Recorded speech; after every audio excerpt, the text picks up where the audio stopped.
안녕하세요. 오늘도 사연 살롱을 찾아주셔서 감사합니다.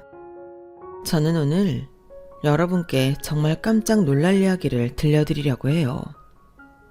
제가 얼마 전에 정말 놀라운 일을 겪었거든요. 저는 지난 반백년이 넘는 세월을 살아오면서 한 번도 기적이나 요행을 바란 적이 없었어요. 어렸을 때야 이런 꿈도 꾸고 저런 꿈도 꾸곤 했지만 뉴스에 나올 정도로 기적과 같은 일은 제 인생엔 일어나지 않더라고요. 그런데 얼마 전 기적에 가까운 놀라운 일이 저에게도 일어난 거예요. 이 나이에 와서 보니 그 일은 사실 제 힘으로 불러온 일이더군요. 그저 하루하루 열심히 성실하게 살아가다 보면 누구든지 이런 보상을 받을 수 있다는 걸 처음 알게 된 거죠. 제가 무슨 사이비 종교 같은 얘기를 하는 게 아니라 저희가 어렸을 때부터 배웠던 기본적인 이치를 말씀드리는 거예요. 열심히 살다 보니 제 열심의 세월이 절 배신하지 않았다고요. 아마 제 이야기를 끝까지 들어보시면 무슨 말인지 이해하실 겁니다. 저는 그다지 부유하지도 않은 집에서 그다지 특별하지도 않게 셋째로 태어났어요. 네 남매 중 셋째였고 게다가 딸이었죠. 저희 엄마랑 아빠는 절 시집 보낼 때만 잠깐 절 1등으로 봐주셨는데 그 이유는 저희 남편의 집안이 굉장히 부유했기 때문이에요. 마을 사람들이 입을 모아 저를 개천에서 난 용이라고 말할 정도로 저는 큰 부잣집으로 시집을 가게 된 거였죠. 보통의 이야기가 끝맺을 때 묘사되는 거의 신분 상승급의 결혼이었다고 해도 과언이 아니었어요. 그런데 제가 이 나이까지 살아보니 결혼은 끝이 아니라 시작이더군요. 제 이야기도 바로 여기서부터 시작이랍니다. 남편은 이름만 대면 다 아는 통신사에서 일하는 회사원이었어요. 우스갯소리로 자신을 폰팔이라고 낮춰 부를 때도 종종 있지만 하는 일이 영업직도 아니었고 오히려 엄연한 대기업 정직원이었죠. 물론 급여가 눈이 휘둥그레질 정도로 많은 건 아니었지만 한낱 계약직으로 일하는 상담원이었던 제 월급보다는 많았어요. 저는 고졸에 가진 재주도 없어 열심히 전화 상담만 했지만 남편은 대학까지 나온 사람이 어쩜 그리 야욕 하나 없이 답답한 면만 많았는지 모릅니다. 남들 다 윗상사한테 잘 보이려고 입에 발린 소리를 할 때도 혼자 묵묵히 앉아 있을 뿐이었고 무슨 일이건 원리 원칙대로만 처리했어요. 복사지 한 장 허투루 쓰는 법이 없는 지나치게 정직한 사람이었죠. 회사 생활만 그렇게 한 게 아니라 사람 자체가 그런 사람이었어요. 어느 정도였냐면요. 효도까지 그렇게 정석대로만 했다니까요. 기념일 딱딱 다 챙기고 허튼 말 하지 않고요. 효도를 정석대로 했다는 표현이 어색하게 들리실지 모르겠지만 그 말이 딱 맞아요. 남편의 집안 환경은 좀 특이했는데 그런 특이한 환경에도 아랑곳하지 않고 묵묵히 아들 된 도리만 하는 사람이었거든요. 저희 시댁은 그 지역에서 알아주는 갈비 맛집을 운영하는 집안이었어요. 아예 가게 건물이 따로 있고 1층부터 3층까지 전부 갈비를 파는데도 손님이 늘 바글바글했죠. 동네 상권이 아닌 지역구 상권을 쥐고 있는 가게였다고 보시면 됩니다. 그 지역에서는 무슨 좋은 일이 생기거나 외식할 만한 일이 생겼다 하면 시댁이 운영하는 갈비집에 오는 게 당연시 여겨졌을 정도니까요. 남편은 이남 이녀 중 막내였고 남편을 제외한 모든 형제는 시어머니와 함께 갈비집을 운영하고 있었어요. 왜 형 누나들처럼 시어머니 밑에서 일하지 않냐고 물어보면 남편은 난 요리도 못하고 성격도 서글서글하지 않잖아 라며 간단하게 대답했어요. 혼자만 다른 일을 하는 남편은 늘 형제들 사이에서 겉돌았죠. 아니, 정확히 말하면 무시를 당했어요. 기열이 너 몰골이 그게 뭐니? 눈밑이 시꺼매가지고 괜히 더 없어 보인다 야. 어제 회식이었어. 부서 회식이었는데 얘기가 길어지는 바람에 너도 이제 나이가 있는데 더 좀 있어 보이게 좀 하고 다녀. 누가 널 내 동생으로 보겠니? 오빠라고 해도 믿겠다. 아님 너도 회사 때려치우고 엄마랑 일하든지. 형이 기초부터 차근히 알려줄 테니까. 넌 왜 편한 길 놔두고 굳이 어렵게 가려고 그러냐? 나 이번에 차 바꾼 거 봤지? 땡땡에서 새로 나온 모델이야. 오버하지 마. 별로 어려울 것도 없어. 그냥 보통 사람이랑 똑같이. 아니, 와이프랑 같이 일해서 오히려 보통 사람들보다 여유 있게 살아 우리. 하유, 그게 여유냐? 이번에 우리 아들이랑 신랑이랑 우리 가족은 하와이 여행 가. 이게 여유야 여유. 너 이래갖고 애는 제대로 키우겠니? 우리 애들은 다 캐나다, 호주로 유학 보내놨는데 니네 애만 한국에서 키울 거야? 한국은 너무 후진국이라 이런 데서 애 교육시키는 거 아니다 얘. 저는 매번 시댁 식구들한테 그런 소리를 듣는 게 너무 불쾌하고 짜증이 났어요. 한두 번도 아니고 얼굴 볼 때마다 대놓고 너희 가난해서 어떡하니? 시계 소리를 하며 저희를 무시하는데 솔직히 인간성이 덜 떨어져 보이고 정말 밉상이었어요. 그런데 남편은 그다지 큰 반응을 하지 않았어요. 형 누나가 아무리 무시하고 심지어 약을 올려도 그저 덤덤하기만 했죠. 그러면서도 매번 가족 모임에 참석을 했어요. 저는 그런 남편의 모습을 보다 보니 너무 속이 터졌죠. 그래서 한 번은 남편한테 불만을 토로하며 큰 소리를 낸 적이 있었습니다. 이번에 형네 큰조카가 호주에서 온대. 다들 일요일에 모이기로 했으니까 우리도 일요일 오전에 출발할까? 거길 뭐하러 가? 가면 또 어김없이 니넨 돈 없어서 어쩌니 저쩌니 떠들어댈 게 뻔한데. 큰조카 호주에서 오는 게 한두 번도 아니고 매번 갈 필요도 없잖아. 난 당신 형 누나들이 우리 거지 취급하는 거 더 이상은 듣기 싫어. 그래? 알았어 그럼 나 혼자 다녀올게. 당신은 집에서 쉬어. 당신은 속도 없어?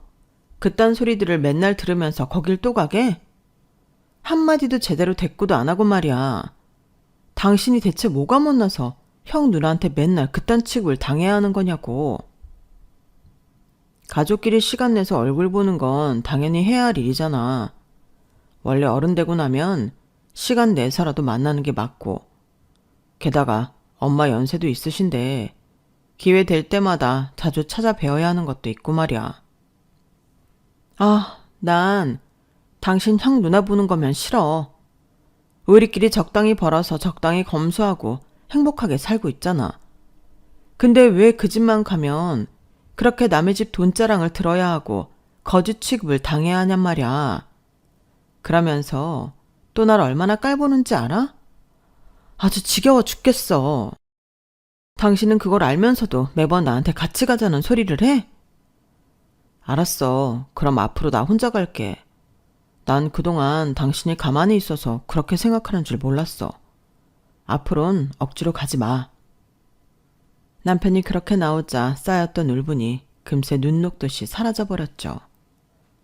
그리고 남편은 정말로 그 주 주말에 혼자 시댁을 다녀왔어요. 제가 눈치가 보여 괜찮았냐고 물어보니 괜찮았다고 신경 쓰지 말라고 했죠.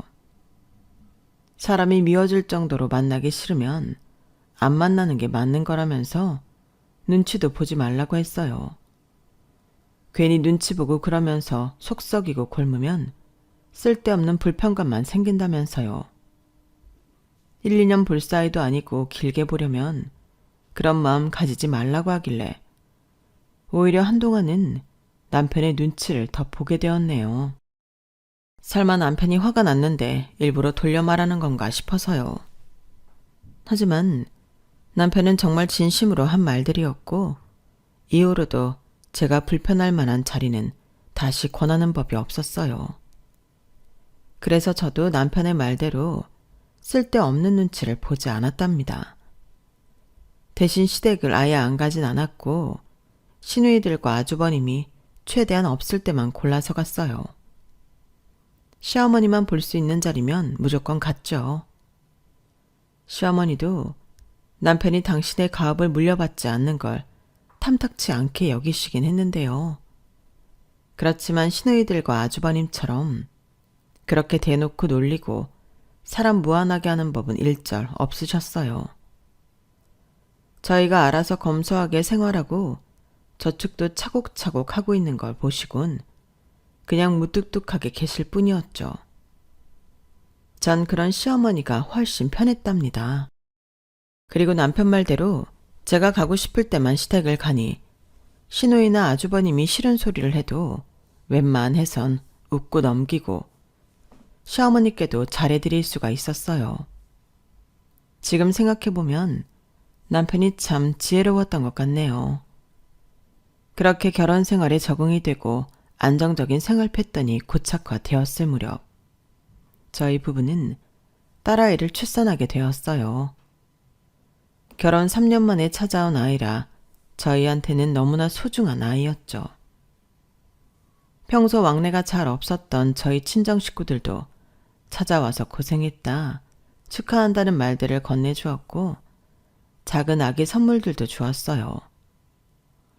엄마가 된다는 건 뭐랄까요? 그전에는 겪어보지도 못했고 상상도 못했던 새로운 종류의 행복을 알게 된 것 같았어요. 행복해서 눈물이 난다는 게 정확히 어떤 건지 직접 경험할 수 있었죠. 온몸이 퉁퉁 붓고 만신창이가 되어서 제대로 앉을 수조차 없었지만 마음만은 하늘을 나는 것 같았는데요. 하지만 그런 제 행복은 시댁 식구들이 찾아오자마자 땅바닥으로 곤두박질치게 되었답니다. 시어머님, 아주버님과 두 시누이, 그리고 몇몇 조카들이 산후조리원을 찾아왔을 때였어요.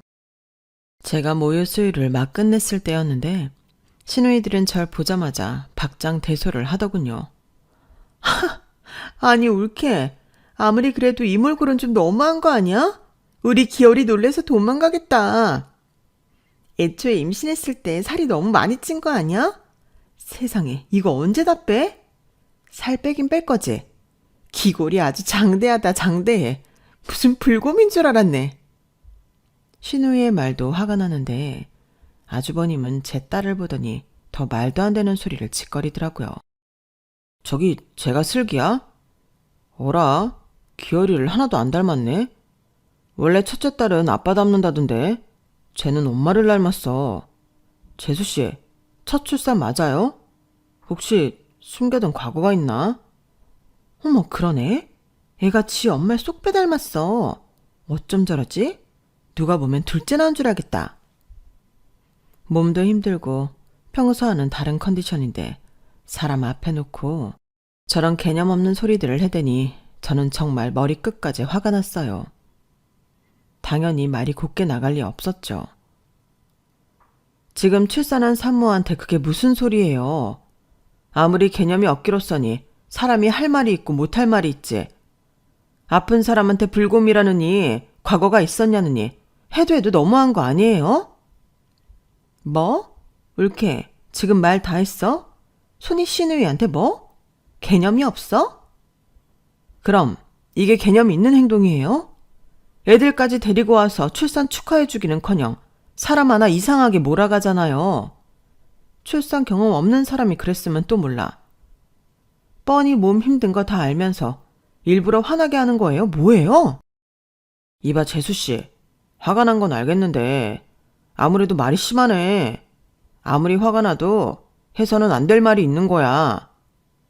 그럼 아주버님이랑 형님들은 화도 안 나셨는데 해서는 안 될 소리들 그렇게 해대셨어요? 그만들 해라. 창렬이 너도 주연이 주미도 잘한 거 없다. 애가 막 출산하고 몸 푸느라 행색을 좀 못 가꿨을 수 있는 거지. 그걸 가지고 먼저 뭐라고 했던 건 니네 아니냐? 사람들 많은 데서 괜한 소란 피우지 말고 그만 입 다물어라. 사람들의 이목을 끌 정도로 소란스러워지자 잠자코 계시던 시어머니께서 중재를 해주셨어요.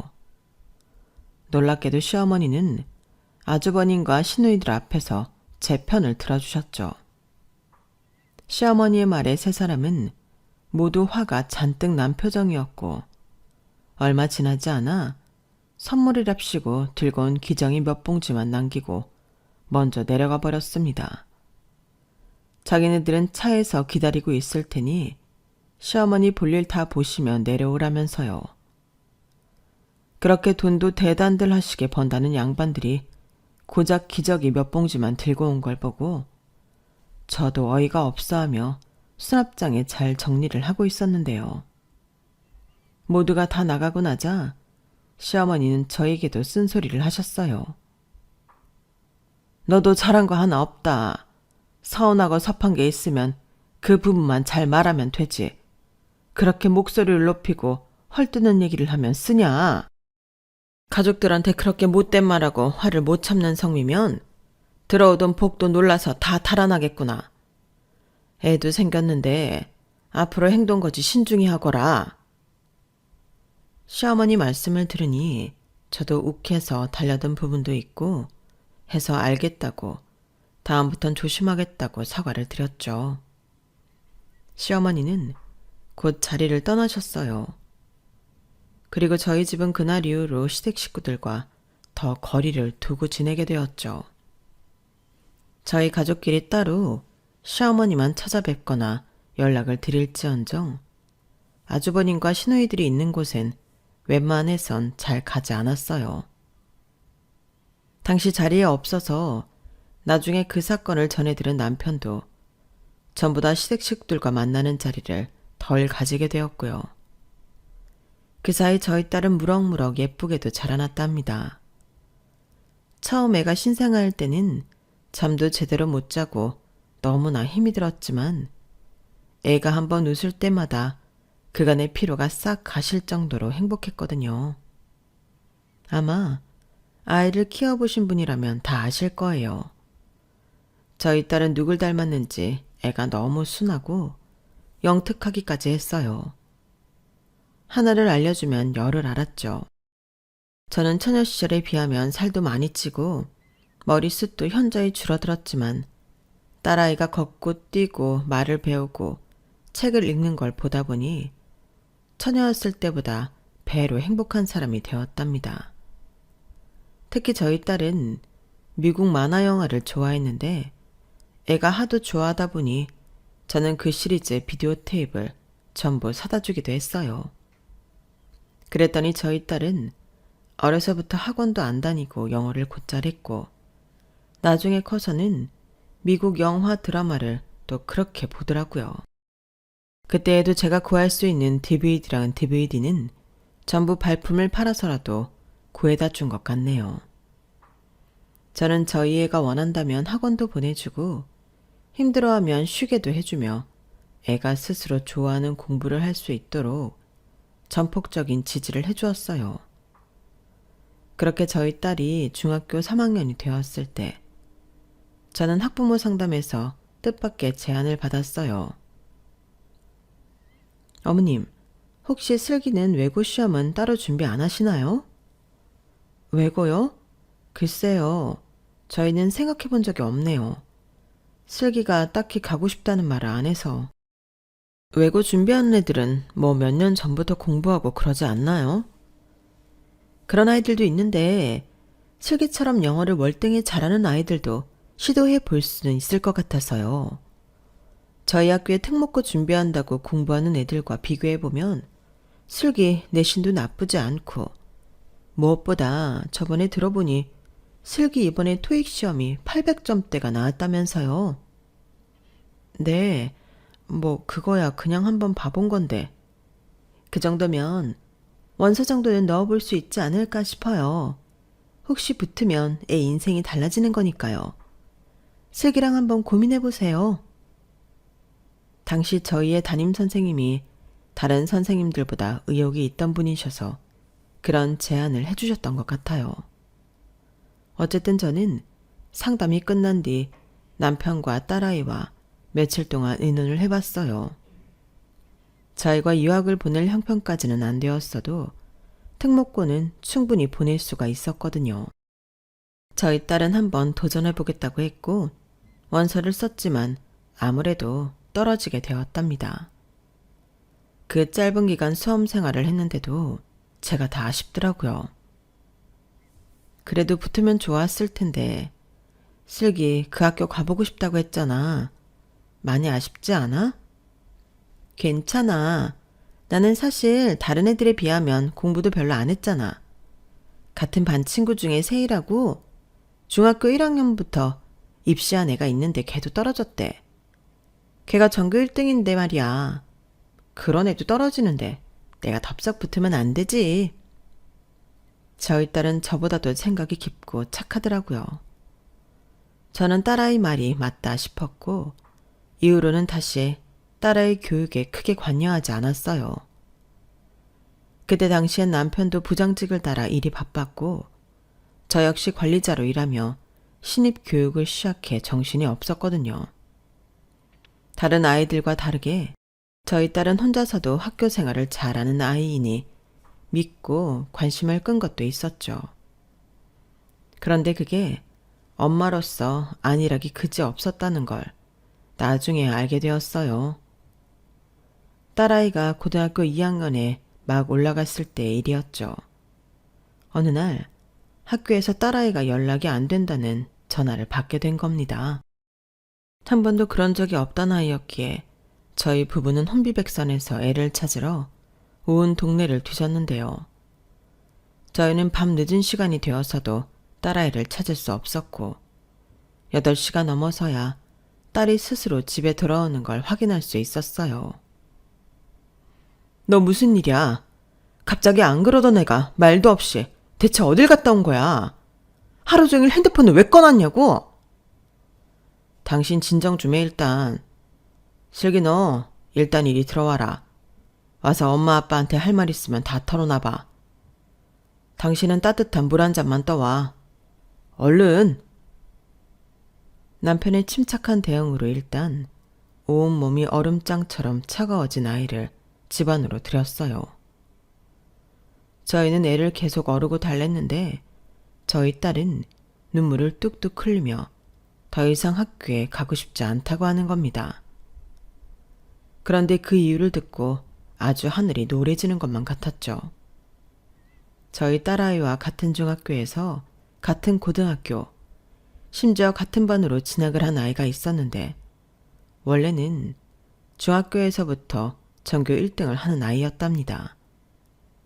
그런데 고등학교에 올라온 저희 딸이 첫 학기에 전교 1등을 했었는데 그게 시샘이 나서 애를 못 살게 괴롭혔다는 거예요.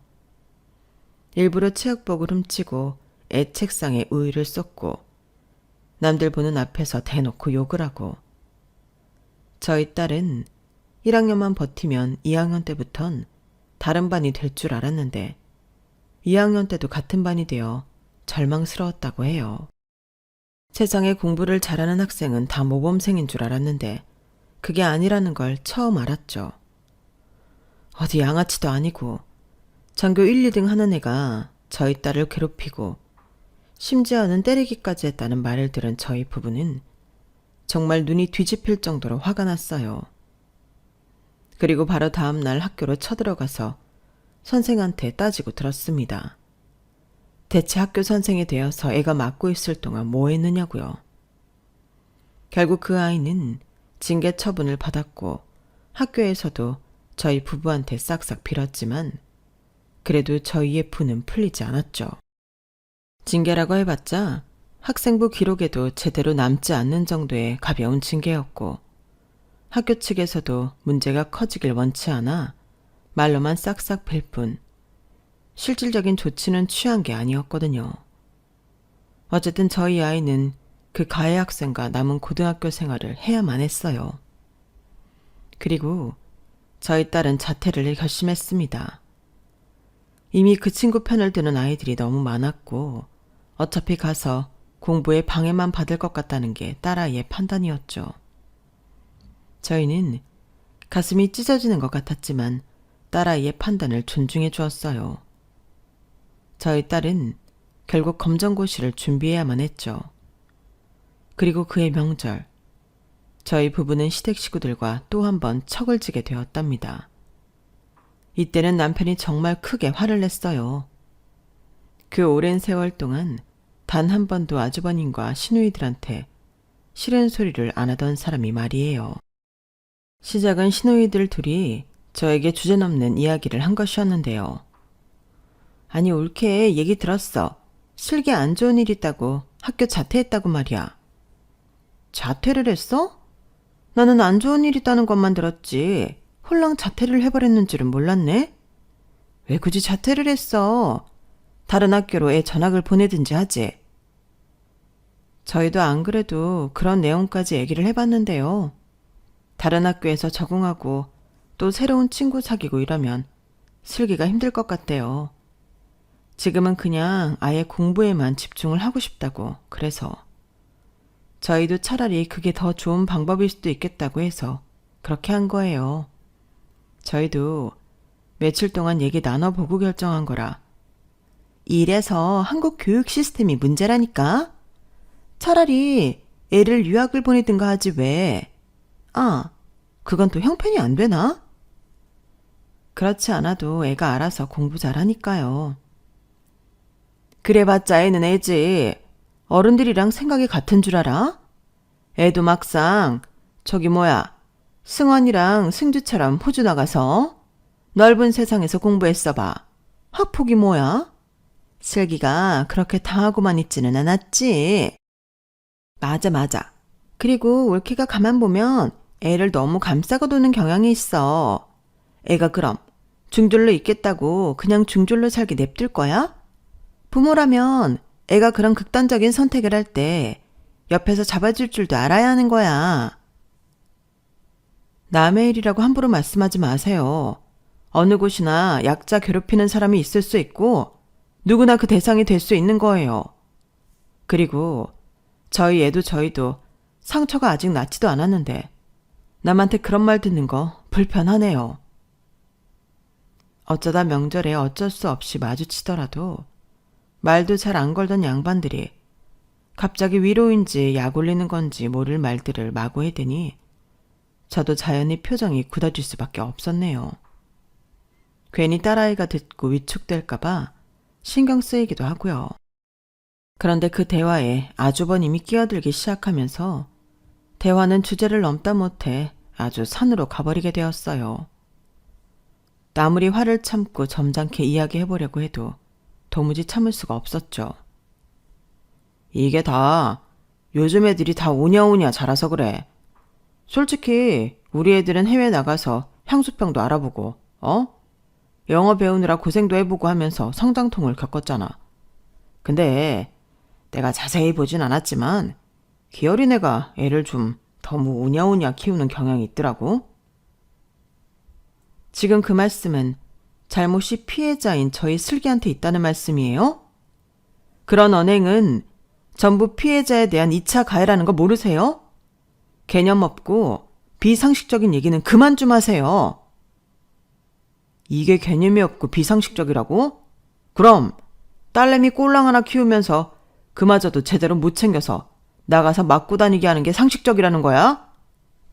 재수씨, 내가 옛날부터 많이 참았는데 말을 정말 이상하게 하는 버릇이 있네? 누가 누굴 보고 지적질이야. 지금 재수씨가 벌인 짓을 냉정하게 보라고. 애를 다 벌어놨잖아. 아주버님의 언성이 높아지자 거실에 잠자코 있던 남편까지 대화에 합세를 했어요. 남편이 끼어든 건 처음이라, 정확히는 화를 낸 건 처음이라 그 자리에 있던 모두가 깜짝 놀랐죠. 그럼 우리 애가 남들 다 간다는 종합학원도 안 가고 혼자 공부해서 전교 1등을 한 게 잘못이라는 거야? 아님 형네 민준이처럼 어디 술 처먹고 오토바이 타고 다니다가 경찰에 붙잡혔어야 된다는 거야? 형이야말로 아들내미 양아치처럼 키우지 말고 간수 잘해. 보자보자니까 남의 딸한테 무슨 소리들을 짓거리는 거야? 나도 내 와이프도 애한테 못해준 거 하나 없어. 우리 애가 잘못한 것도 하나 없다고. 우리 아들은 성인이잖아, 새끼야. 성인이 오토바이 좀 못하냐? 그리고 이 자식이 형한테 말하는 싸가지 봐라. 뭐? 남의 아들한테 양아치? 누가 들으면 음주운전은 합법인 줄 알겠네. 그따위 사고방식이니까 형이나 걔나 양아치라고 하는 거야. 누나들도 그건 인정하잖아. 그리고 누나들도 다들 입 조심해. 위로랍시고 그딴 소리나 해댈 거면 입 다물으라고 그냥. 애들 고생한 엄마 돈으로 해외로 보낸 게 뭐가 그렇게 대단하신 일들이라고. 자기 손으로 애 아침상 한번 안 차려봤을 인간들이 남의 집 사정에 감나라 배나라 지적질이야. 뭐라고? 야, 너 지금 진짜 눈에 뵈는 게 없냐? 내가 우리 애들 밥을 왜 안 차려줘 내가? 엄마 돈, 본인들 돈인 양 애들한테 쏟아부어 놓고 손수 키운 척 온갖 가정들을 떨면서 입만 살아가지고는. 그렇게 애들을 잘 키워서 애들이 지 엄마 한국 이름도 모르냐? 야, 너 입 안 다물어? 인간들이 점점 나이가 들수록 어쩜 이렇게 취해지기만 하냐. 앞으로 가족 모임에 우리 가족 부르지 마. 알겠어? 남편은 얼굴이 벌게질 정도로 화를 내고는 저와 딸을 데리고 그 자리를 나와버렸어요. 저도 저희 딸도 어안이 벙벙했죠. 평소 화를 안 내던 사람이 갑자기 화를 내면 무섭다더니 남편은 아주버님도 시누이도 방방 못할 말들만 쏙쏙 골라서 해치우더군요. 집안에서는 아주버님과 시누이들이 화를 내는 소리가 들려왔지만 저희 가족은 뒤도 돌아보지 않고 그곳을 빠져나왔습니다. 그리고 며칠 뒤 주말, 남편을 포함한 네 남매는 전부 시어머니 앞으로 불려가 한참을 혼나야만 했어요. 물론 남편은 그냥 병풍처럼 예의상 서 있었을 뿐 주로 아주버님과 시누이를 향한 호통이었다고 합니다. 하긴 시어머니는 그래도 상식적인 분이시거든요. 대체 저희 남편에게 무슨 말씀으로 혼을 내실 수가 있었겠어요. 남편에게는 형 누나한테 너무 큰 소리 내지 말아라. 딱 한마디만 하고 자리를 마무리하셨다고 합니다. 그런 일까지 있었으니 이제는 남편도 시댁 식구들과는 완전히 척을 지게 되었어요. 지나고 보니 그 시기엔 오히려 그게 잘된 일인 것 같네요. 남편은 그 이후로는 시댁 가족들한테 쓸데없는 신경을 일절 끊어버리고 오직 저희 가족에만 신경을 쓰기 시작했거든요. 그리고 딸아이 역시 무섭게 공부에 몰두했고요. 딸아이는 자신의 아픈 경험을 통해 진로를 심리상담가로 결정했고 우리나라에서 제일 들어가기 어렵다는 학교에 심리학과에 들어가게 되었어요. 합격 소식을 들었을 때 저희 부부는 정말 눈물까지 글썽이며 딸을 축하해 주었죠. 무뚝뚝하신 시어머니께서도 저희 딸이 대학에 합격했다는 소식을 듣고 최고급 노트북과 가방을 선물로 보내주셨답니다. 저희 딸이 대학을 아직 다니고 있을 때 저희 시어머니는 팔순을 맡게 되셨는데요. 1, 2년 전부터 시어머니는 팔순 때는 아무리 싫어도 시댁 식구들을 맞이해야 한다는 걸 깨닫고 있었고 저희는 어느 정도 마음의 준비를 하고 있었어요. 팔순 잔치를 어디에서 열 것인지, 손님들은 어떻게 초대하며 식당 직원들은 부를 것인지 등을 논의하기 위해 저희는 큰맘 먹고 시댁 식구들을 만났는데요. 다들 과거에 크게 한바탕 하고 시어머니께 혼이 났던 경험이 있다 보니 이번에만큼은 서로 기분 나쁠 일 없게 하자고 약속을 단단히 한 뒤 최대한 사무적으로 대화를 나누었습니다.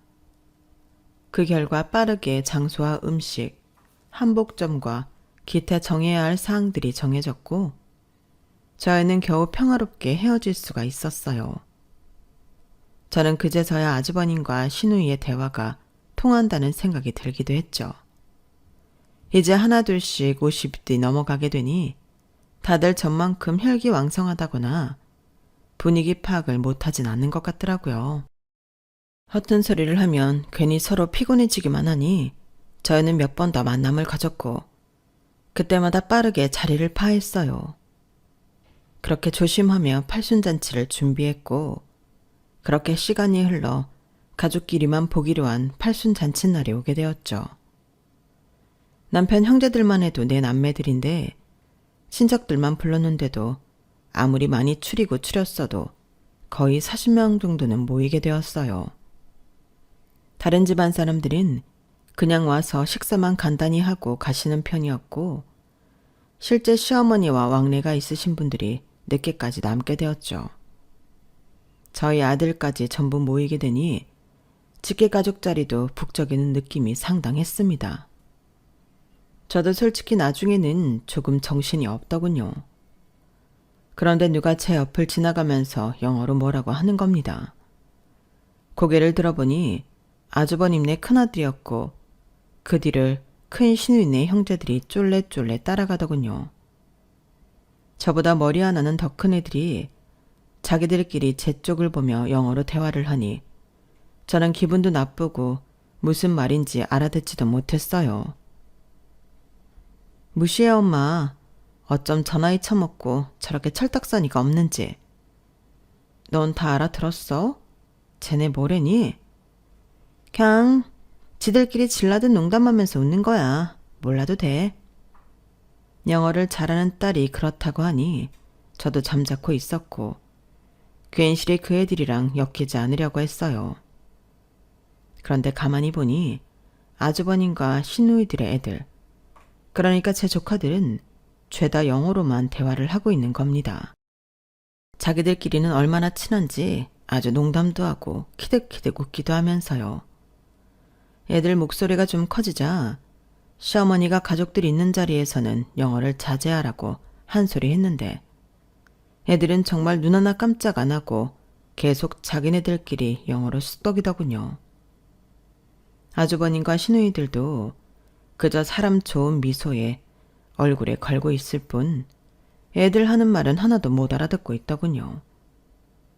그렇게 언짢은 상태에서 시어머님이 실수로 수저를 놓치게 되어서 식탁 위가 잠시 어지럽혀지게 되었어요. 시누이들과 제가 먼저 새 접시와 수저가 필요하겠다고 말하며 식탁 위를 둘러보았지만 아이들 중 아무도 일어나려고 하질 않더군요. 살짝 당황스럽기도 하고 한수를 해야겠다는 생각도 들던 차에 조카 중 한 명이 제 딸한테 말을 거는 거예요. 영어로요. 그러자 옆에 있던 다른 조카가 웃으면서 한국말로 말을 하더군요. 야, 쟤는 한국에만 있었고 영어는 못한대. 쟤한테 영어 쓰면 안 돼. 맞아. 중졸이랬나? 아니 아무리 그래도 지가 막내인 건 알 거 아냐. 야 막내, 네가 접시랑 수저 가지고 오라고. 수저는 알아듣겠지. 쟤는 왜 대답을 안 하니? 야, 너 수저 가지고 오라고. 중졸이라 수저도 모르는 거 아니야? 아니다. 알파벳은 아니? 조카들은 자기들끼리 시시덕거리며 제 딸을 대놓고 흉보고 놀렸죠. 저는 화가 나서 한마디 하려고 했는데 제 딸이 좀 더 빨랐습니다. 딸아이는 조카들에게 영어로 유창하게 대답을 하며 테이블에서 일어나 새 수저와 그릇을 가지고 왔어요. 그러자 나머지 조카들의 얼굴이 사색이 되었죠. 시누이들과 아주버님도 놀라는 눈치였고요. 그런데 조카들 얼굴이 아무리 그래도 너무 하얗게 질려버리니 저는 대체 딸이 뭐라고 했는지 궁금했어요. 그래서 조그맣게 왜 뭐라 그랬어? 라고 물어보았는데 제 딸은 그 자리에 있던 모두가 똑똑히 들을 수 있을 만큼 큰 소리로 대답을 해서 절 깜짝 놀래켰어요. 그냥 언니 오빠들이 여태 한 말 전부 잘 알아들었다고. 수저 금방 가지고 오겠다고 했지. 더 필요한 거 없냐고도 물어봤는데 다들 대답이 없더라. 하긴 이따 다들 클럽 가서 양주 마신다는데 여기서 뭐가 필요하겠어? 아, 큰아버지. 근데 차 키 잘 갖고 계세요. 아까 보니까 큰오빠가 술을 엄청 먹던데. 오늘 큰아버지 차를 끌고 나간다는 소리를 하더라고요. 뭐? 저 새끼가. 야, 그 말 진짜야? 아니야. 무슨, 야, 너 뭔데 갑자기 이간질을 시키고 난리야. 아, 그리고 작은 고모, 승주 언니 남친 있는 거 아셨어요? 오늘 아침까지 같이 있다가 나온 것도? 야, 너 입 안 닥쳐? 저희 딸의 말에 순식간에 조카 2명이 벌개진 얼굴을 하고 자리에서 벌떡 일어났어요. 저는 어안이 벙벙했고 남편은 제 딸을 향해 오려는 큰 조카 앞을 재빨리 가로막고 서서 으름장을 놓았어요. 이 자식이 어른들 있는 밥상머리에서 빨리 자리에 앉아. 그리고 할머니, 이미 재산 상속하셨어요? 다들 집에 차 한 대씩, 가방 하나씩 샀다는데요. 할머니 돈으로. 그 말에 할머니 눈빛이 곧바로 형형해지셨고 이번에는 아주버님과 시누이들까지 쩔쩔 매기 시작했습니다. 큰 시누이가 자기 딸에게 너는 무슨 그런 소리를 이런 자리에서 해? 라고 타박을 주더군요.